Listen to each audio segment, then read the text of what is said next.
बहुत इंटरेस्टिंग कहानी अगर आप सुनना चाहें, अब बहुत जल्दी में तो नहीं है, थोड़ी कहानी सुनाऊंगी इस में, एक कहानी आपको सुनाता हूँ। ये कहानी 17वीं सेंचुरी की शुरुआत की है।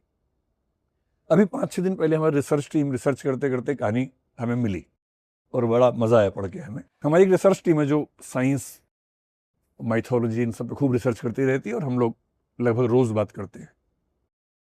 तो 4-5 दिन पहले कहानी लेके आए। आपने एक वैज्ञानिक का नाम सुना हो, केपलर, जोहानिस केपलर उसका नाम था, जर्मनी का था वो।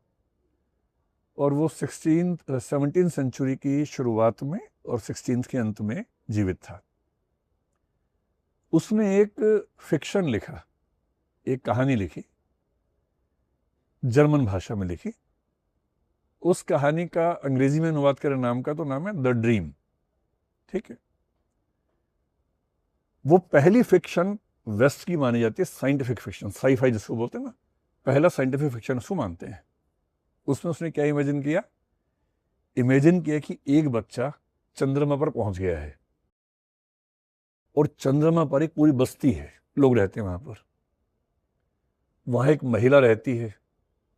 उस महिला का वर्णन करते हुए उसने सबकॉन्शियसली अपनी माँ जैसा चेहरा बना दिया, जैसे उसकी माँ दिखती थी। कैथरीना नाम था उसकी माँ का। जितनी वो लंबी थी, जैसा उसका फेशियल एक्सप्रेशन से, उसकी माँ काफी बुलंद महिला थी, समाज में काफी पॉपुलर थी। तो वैसा ही हुलिया, वैसा ही व्यक्तित्व उस महिला का बनाया। और वो चंद्रमा की बस्ती पर क्या करती थी? जादू। जादू का मतलब टोना भी, जादू टोना, ब्लैक मैजिक, वो सब करती थी। लोग उससे डरते थे। जादू का सामान बेचती थी बच्चों को। अब वो उपन्यास जब छपा, बल्कि छपने से पहले उसकी जब मैन्युस्क्रिप्ट बाहर निकलनी शुरू हुई, उसी के इलाके के लोगों ने पढ़ ली। वो ये नहीं समझ पाए कि ये एक फिक्शन है, उनको लगा कि एक सच है। और उनको लगा कि ऐसी दिखने वाली औरत एक ही हमारे समाज में है, कैथरीना, केपलर की मम्मी। वो सब उसके खिलाफ खड़े हो गए, केस कर दिया। 49 केस बनाए उसके खिलाफ, कुछ हत्या के, कुछ बच्चा चुराने के, पता नहीं क्या क्या केस। जो जो लोग मरे थे पिछले कुछ समय में अज्ञात कारणों से, उन सबका नाम लगा दिया किसी ने मारा है। 24-25 लोगों ने गवाही दी कोर्ट में कि हाँ हमने देखा था, ये ले जा रही थी उसको। उन गवाहों में केपलर का सगा भाई भी शामिल था, माँ का बेटा भी शामिल था, उसने भी गवाही दी अपनी माँ के खिलाफ।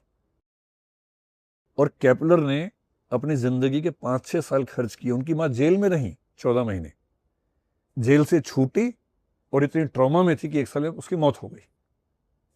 और केपलर की जिंदगी का ठीक ठाक हिस्सा यह साबित करने में खर्च हुआ कि उसकी माँ टोना नहीं करती है, जादू नहीं करती है। और ये मेरा एक काल्पनिक उपन्यास था जिसको पढ़ के लोगों ने ऐसा मान लिया।